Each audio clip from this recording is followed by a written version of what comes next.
Olá! Hoje vamos falar sobre democracia representativa. Esse tema é uma continuação do vídeo sobre democracia. Se você ainda não assistiu a ele, corre lá para entender melhor as noções básicas de democracia.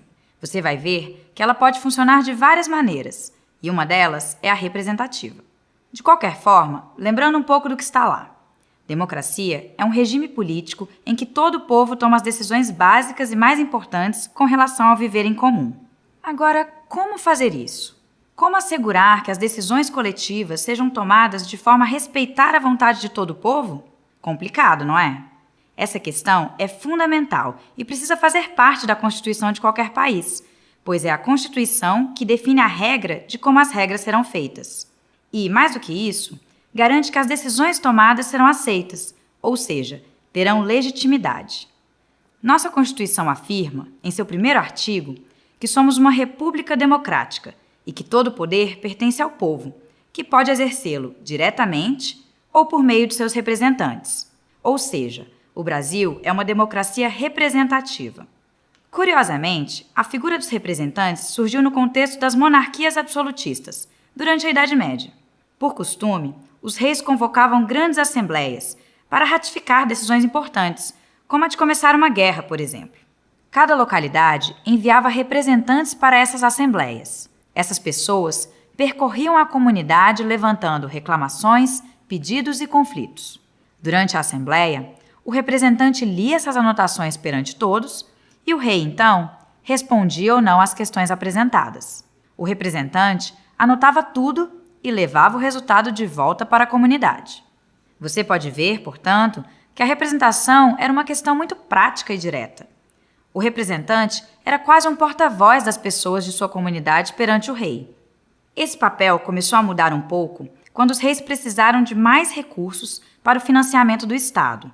E isso dependia do consentimento das pessoas. Foi na Inglaterra, então, que o rei definiu que os representantes das comunidades deveriam poder tomar decisões por elas, como a de aceitar a cobrança de novos impostos. Em pouco tempo, firmou-se a prática de que os representantes poderiam tomar decisões em nome dos representados. Essa ideia foi, inclusive, uma das questões que provocaram o movimento de independência nos Estados Unidos. Os americanos não tinham representantes no parlamento inglês, mas o rei da Inglaterra cobrava impostos dos americanos. Eles então se revoltaram e adotaram o lema: nenhum imposto sem representação. Isto é, como não tinham representantes no parlamento inglês, não se sentiam obrigados a pagar os impostos cobrados por eles.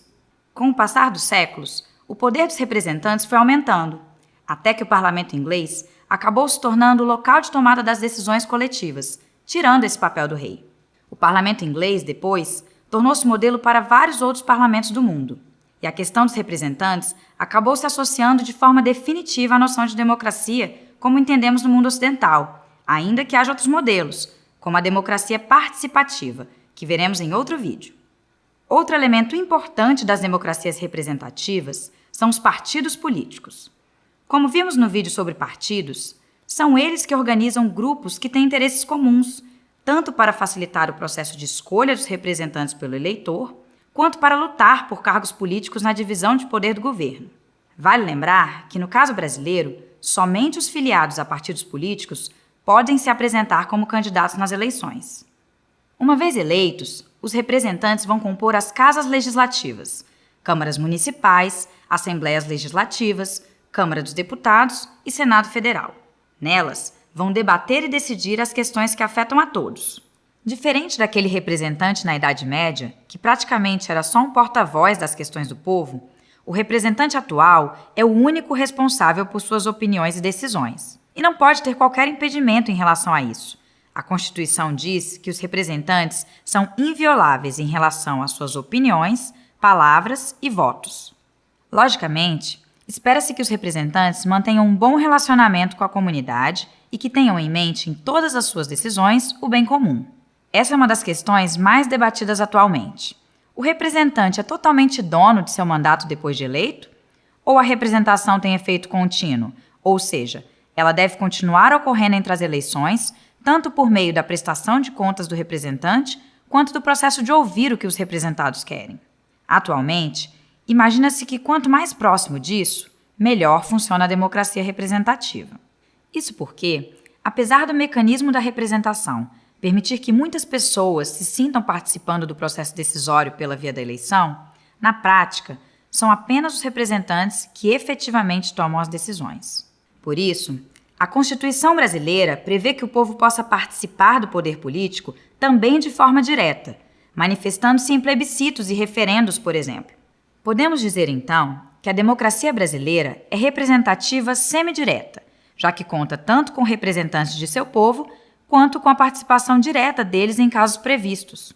E hoje em dia, são muito discutidas outras formas de participação do povo, tornando a democracia mais efetiva. Se a representação, por um lado, distancia, já que não permite a decisão de todos os brasileiros todos os dias, por outro lado, a participação direta aproxima, trazendo a política para o dia a dia das pessoas.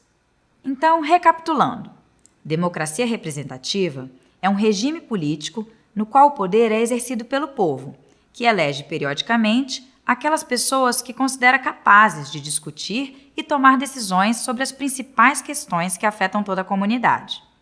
E, com isso, estabelecer as leis e as principais diretrizes que afetam as políticas públicas. Ficou claro? Para saber mais, acesse a Escola Virtual de Cidadania em www.câmara.leg.br/EVC e nosso canal no YouTube em youtube.com/EVC Câmara dos Deputados. Até a próxima!